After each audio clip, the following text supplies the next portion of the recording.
Hello दोस्तों, स्वागत है आपको हमारे चैनल पर। करवा चौथ का दिन वो दिन जब हर पत्नी अपने पति की लंबी उम्र के लिए उपवास रखती है और इसी दिन सबको हैरान कर देने वाली एक खबर सामने आई। बता दें कि पवन सिंह की पत्नी ज्योति सिंह ने भी इस साल करवा चौथ का व्रत रखा है।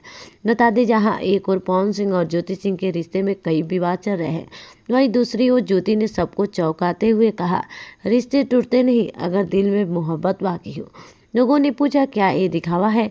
तो ज्योति ने जवाब दिया, मैंने 7 जन्मों का साथ निभाने की कसमें खाई है। व्रत मेरे दिल का मामला है, अदालत का नहीं। पवन सिंह से दूर रहकर भी ज्योति सिंह ने पूरे विधि विधान से करवा चौथ मनाया। सुबह से बिना खाए पिए उन्होंने चांद के निकलने तक इंतजार किया।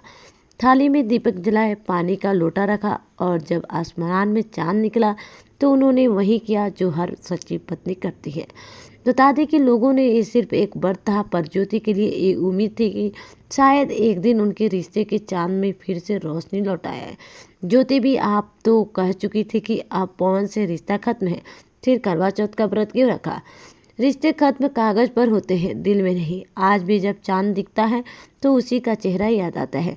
बता दें कि सोशल मीडिया पर ये वीडियो जैसे ही वायरल हुआ, फैंस 2 हिस्सों में बट गए। कुछ ने कहा ये सच्चे प्यार की मिसाल है, तो कुछ बोले अब दिखावे के दौर आ गया है। लेकिन सच ये है कि हर कोई जानता है कि ज्योति के मन में भी अभी भी कहीं ना कहीं पवन सिंह के लिए एक कोना जिंदा है।